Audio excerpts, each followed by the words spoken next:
m'appelle Céline, coordinatrice formatrice animatrice dans SBL Code de Wallonie, qui fait de l'éducation aux technologies.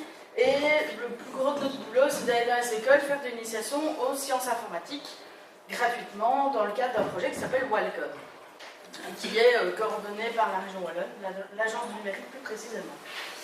Et donc dans ce cadre-là, nous on utilise notamment la tech et on va vous expliquer un petit peu en quoi, qu'est-ce que c'est ce truc, ce mot bizarre qui nous vient d'Angleterre comme d'habitude. Est-ce qu'il y en a parmi vous qui sont profs, qui est dans le milieu de l'enseignement? Ça je vois un petit peu. Ok. Les autres plus techniques, je suppose. Ouais, informaticien. Ok. Informaticien, artisienne. Voilà. Ok. Du coup, allons-y. Voilà. Ça va aller. Bon, on va se mettre d'accord un petit peu. La première chose, c'est que je vais vous proposer de vous me dire ce que vous pensez de ce que c'est les EdTech. Donc, je vais vous demander d'aller sur le site menti.com. C'est un truc de geek, ça.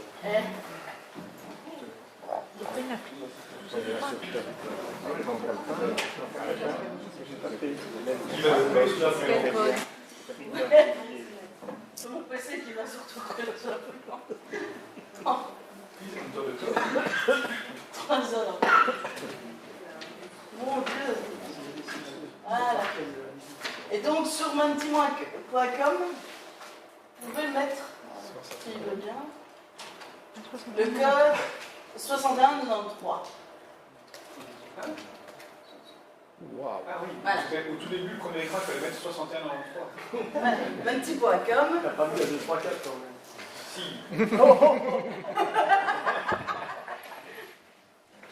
On voit ce que tu mets comme mot de passe, c'est bien. Et donc, je vous propose de répondre à la fameuse question.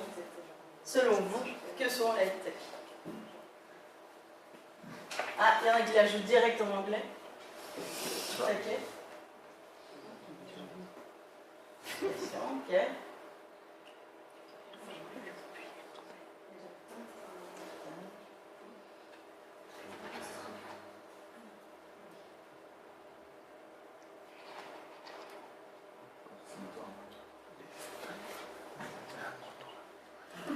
Aucune idée. Okay. Mais c'est bien, au moins il y en a qui comprennent des choses.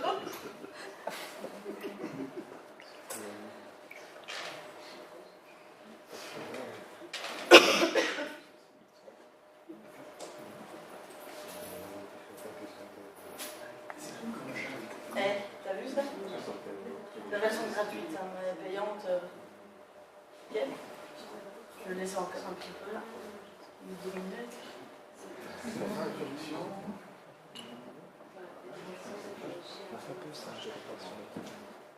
Pas plus l'air de changer beaucoup. Hein. Quelles sont les technologies qui reviennent le plus? Informatique. Oui. Non, mais c'est bien. Ça veut dire qu'on a déjà des bases. EdTech, vous avez saisi que c'était éducation de technologie. Donc c'est pas mal. C'est.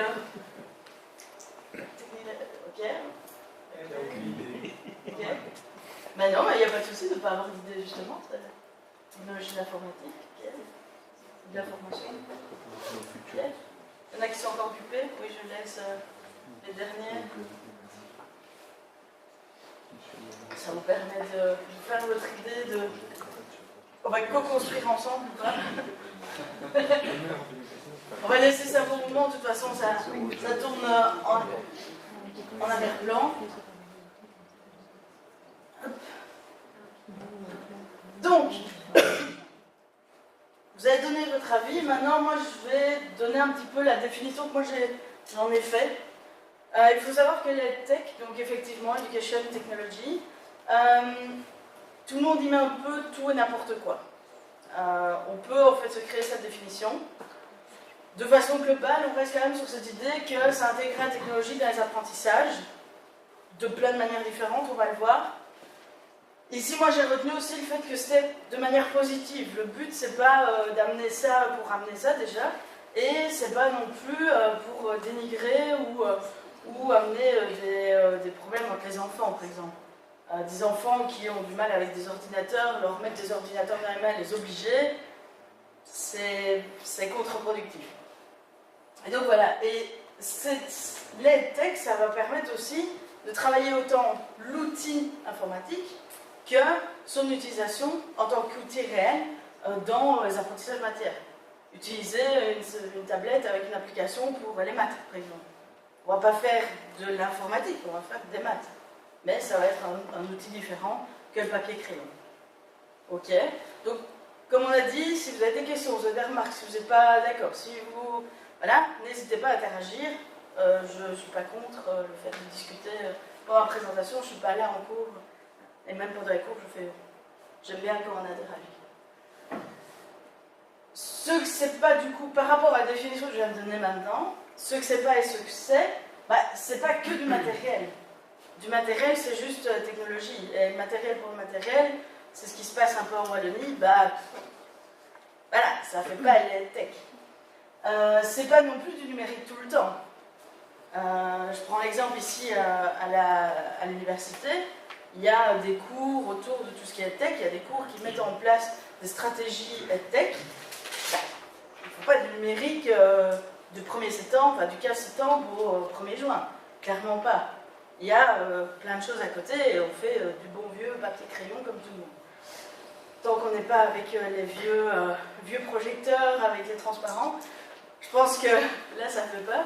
Ça existe encore, hein, je vous promets, j'en ai entendu il n'y a pas longtemps. Et c'est pas les sciences informatiques. Les sciences informatiques, la programmation, ça peut être une partie de l'EdTech, mais c'est qu'une partie. L'EdTech c'est beaucoup plus large. Qu'est-ce que c'est? Ça va être une pédagogie réfléchie. Il ne faut pas de l'EdTech pour faire de l'EdTech. C'est pas parce que c'est à la mode, que c'est mignon qu'on va en faire. Et là, pour le moment, c'est un peu ce qui se passe.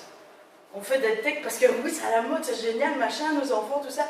Mais non, pourquoi vous le faites et c'est quoi votre but pédagogique derrière? Est-ce que ça a une utilité ou pas?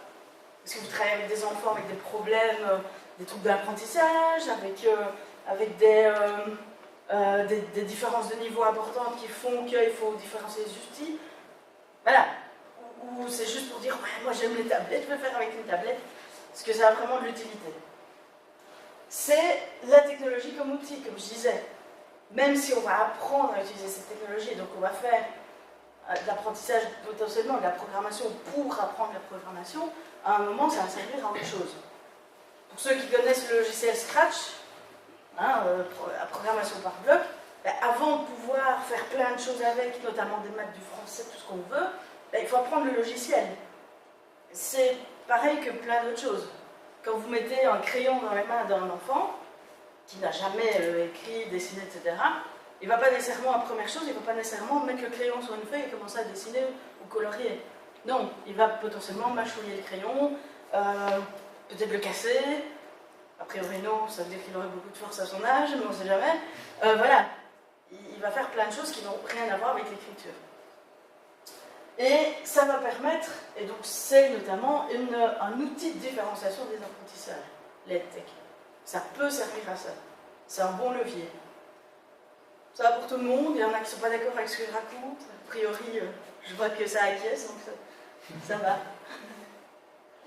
Alors, maintenant je vais vous proposer de regarder un petit peu dans le monde, et puis après en Wallonie, ce qui se passe en fait. Alors je ne fais pas la flanque parce que je connais des trucs qui se passent en France, mais j'ai mon point de vue à moi et je ne sais pas s'il est le bon, et donc je n'ai pas voulu imbriquer tout ça.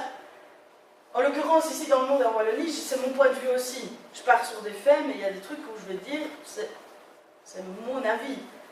Et chacun en fait ce qu'il veut. Je précise. C'est là où ça devient un peu... où j'essaye de... Voilà. Alors, vous voyez mon côté un peu geek, hein, les boss du game, tout ça. Enfin voilà, je m'amuse un petit peu à faire une petite référence. Les boss, forcément, c'est les anglo-saxons à l'heure actuelle, clairement. Que ce soit en programmation, mais de façon globale, en tech. Pourquoi? Parce que déjà officiellement ils ont l'informatique dans leur programme. Je pense à l'Angleterre, aux États-Unis, il y a, alors aux États-Unis c'est un peu plus compliqué parce que c'est dans les États en tant que tels, parce qu'ils n'ont pas la politique fédérale autour de ça. Ils ont l'enseignement du numérique dedans et énormément de choses sur le terrain vont avoir lieu autour du numérique. Ils vont utiliser les outils numériques pour suivre leur classe par rapport aux points, etc. Donc les bulletins, ou ce qui peut s'apparenter aux bulletins, vont être numériques dans certaines écoles ou dans certains comtés. On va avoir des cours d'informatique, on va avoir des makerspaces aussi dans certaines écoles. Alors, je ne dis pas que ça n'existe pas ici, hein, mais différence d'échelle. Hein. On est sur complètement autre chose.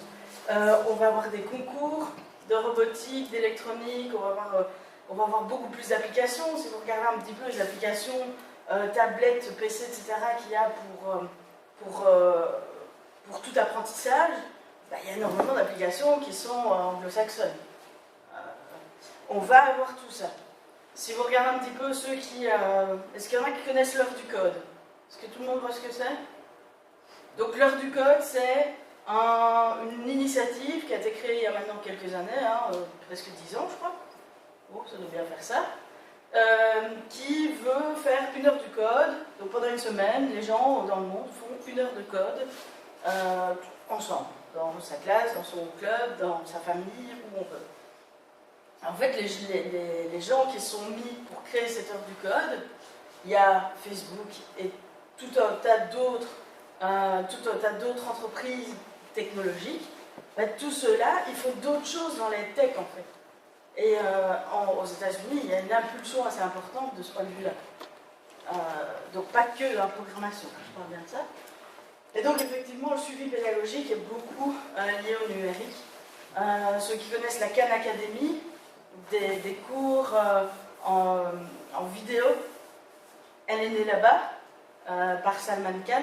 Et clairement, il y a des écoles qui suivent ça et qui font de la classe inversée. Hein, donc avec tout ce travail à la maison, puis quand on vient à l'école, on va faire plus de l'exercitation. Ben, il y a beaucoup d'enseignants, aux États-Unis notamment, qui travaillent avec ces outils-là. Ici, la Khan Academy, elle commence à être connue, mais elle commence. Et ça comment en fait? K-H-A-N et puis Academy. Salman Khan, c'est son nom de famille. Ouais.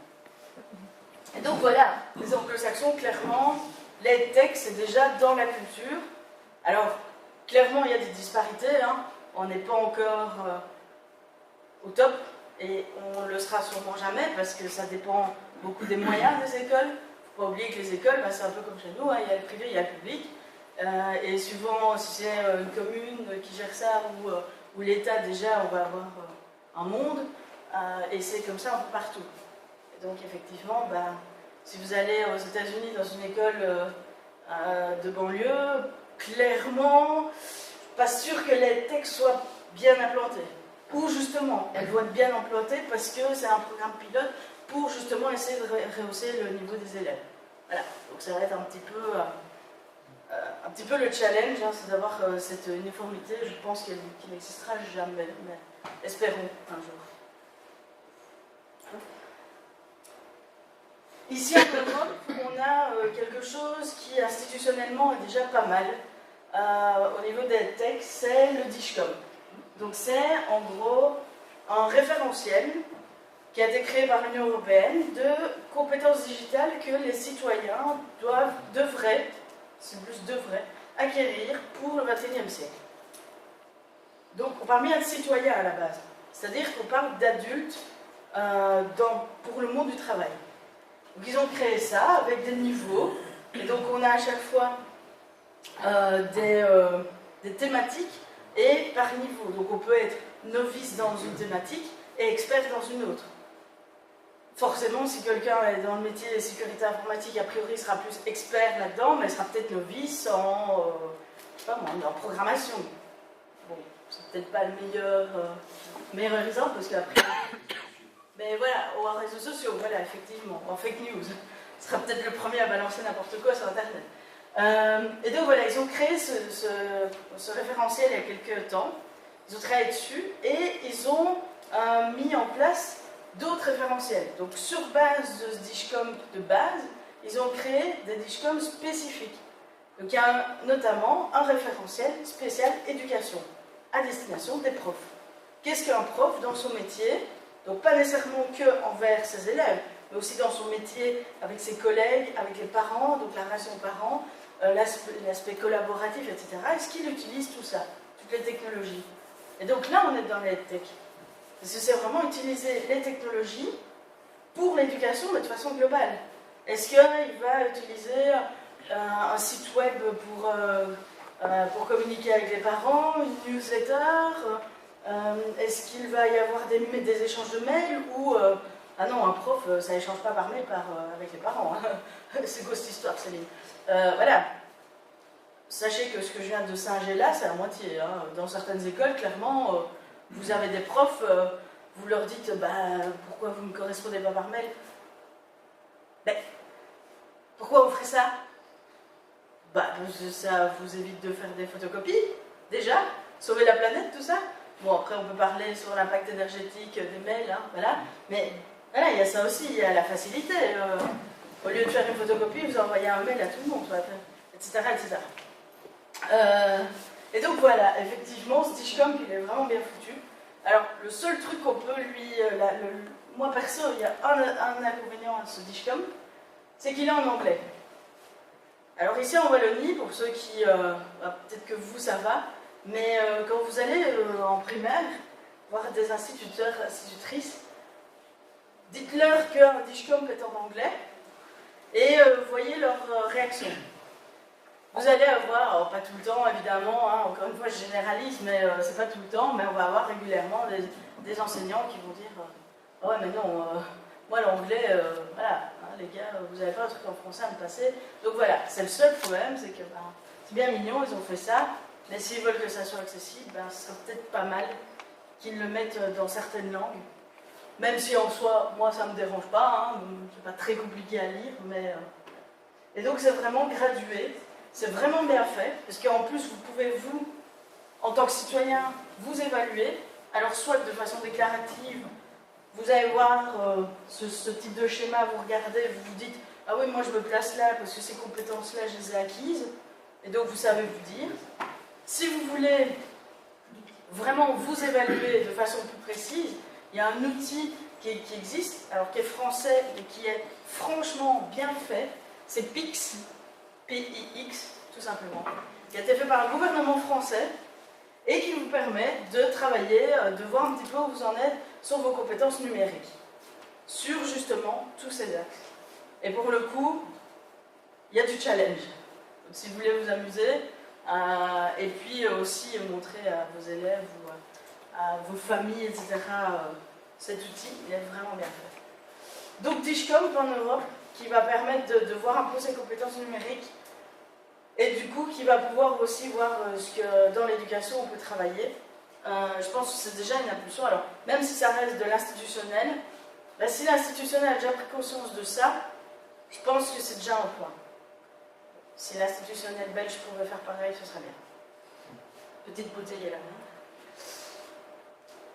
En francophonie. Pourquoi je mets francophonie?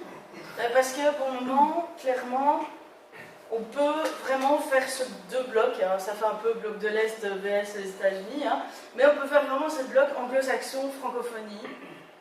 Alors, moi je le ressens beaucoup dans ce côté très sciences informatiques, parce que c'est vraiment flagrant dans les outils, mais je pense qu'en tech, on est quand même aussi fort là-dedans, dans cette dualité. Pourquoi? Parce que nous, on fait un peu du do-it-yourself, c'est un peu du bricolage. Alors pas tout le temps, on est d'accord, hein, il y a des choses qui sont institutionnalisées, il y a des choses qui se mettent en place, mais on reste quand même beaucoup dans le do-it-yourself. C'est sur le terrain que ça se passe, et si les profs, ou si les parents aussi, parce qu'il y a les parents des fois qui freinent des cas de fer par rapport à ça, ne veulent pas que les tablettes ou les PC soient mis comme outils dans une école, et qu'il y ait vraiment cette politique juste du présent. J'ai pas envie de dire du futur, parce que c'est pas du futur, c'est un peu ce qui se passe maintenant, et il faudrait que ça se bouge un petit peu. Ça se passe pas. Et sincèrement, ici en Wallonie, c'est très fréquent. En France aussi. En France, l'informatique est dans les programmes scolaires, officiellement. Allez voir sur le terrain, vous vous rendrez compte qu'on est au même point que ici. Et pourtant, nous, c'est pas dans le programme. Pourquoi? Parce que s'il y a des académies qui n'ont pas envie de mettre de moyens, qui n'ont pas assez de moyens, etc., forcément, ça n'ira pas. Alors, c'est très... je ne sais pas si on peut dire marrant, mais c'est un peu paradoxal de se rendre compte que nous, Européens, soi-disant civilisés, tout ce qu'on veut, je mets des gros guillemets parce que c'est très cliché et je trouve ça horrible, mais en même temps, c'est un peu souvent cette dualité qu'on fait, on soit au même point qu'en Afrique ou dans les îles, etc. Ben, pourtant, c'est la vérité. Pourquoi? Parce qu'en fait, les techs là-bas, ils sont dans cette optique. Alors eux, ils ont un problème, c'est le moyen. Notamment, ben, moyen, le Wi-Fi, etc. Hein, comme nous ici, hein, d'ailleurs, hein, les zones grises, les zones en France, c'est sportif. Hein. Il suffit que vous habitez un peu dans les Ardennes, c'est foutu. Internet, a plus. Hein. Voilà, enfin, moi avant, dans certains quartiers, et pourtant j'habitais en ville, dans certains quartiers, Internet n'existait plus. Hein. Dès qu'on montait au 10e étage, il n'y avait plus rien. Donc c'est du vécu, hein, ce que je vous raconte là, j'ai vraiment vécu ça. Donc comme quoi, hein, rien que le Wi-Fi. Mais en fait, eux, les moyens, ils ne les ont pas. Par contre, il y a des volontés de fous. Moi, j'ai énormément de contacts, en Côte d'Ivoire notamment. Ils font des trucs, mais si on faisait ça ici, en Wallonie, en France, ce serait mais juste génial. Ils essayent vraiment de faire des coopérations, etc., pour justement surmonter ce problème d'infrastructure. Et ils font des choses assez intéressantes, mais ça reste du do-it-yourself. Notamment parce que les situations politiques instables, des fois, ne permettent pas. Voilà, c'était instable aussi, c'est tombé. Les situations politiques instables font que forcément, bah, les politiques ont autre chose à faire que de s'occuper du numérique dans l'éducation des enfants. Et donc il y a énormément de choses qui se font, beaucoup en extrascolaire par contre. Et alors, dans cette francophonie, il y a un pays qui sort de ça. Alors, c'est plus une région, parce que du coup, si je dis que c'est un pays, je pense que je vais m'atterrir les foot de la moitié de la population de ce pays. C'est le Québec. Voilà, c'est pour ça une région. Hein, voilà. Pourquoi? Parce que là, pour le coup, on sent cette mentalité anglo-saxonne. De nouveau, je pense que là, je me fais tuer à distance si les Québécois m'entendaient. Parce qu'ils aiment bien leur culture à eux, et je les comprends. Mais clairement, au Québec, et du coup au Canada de façon globale, voilà, on est dans cette mentalité anglo-saxonne, il y a énormément de choses qui se font. Pour ceux qui connaissent, Thierry Karsenty, donc c'est un chercheur qui travaille énormément autour des tech et qui montre toutes les potentialités, notamment des tablettes, etc. Dans l'enseignement primaire, un petit peu maternel, mais beaucoup primaire et secondaire.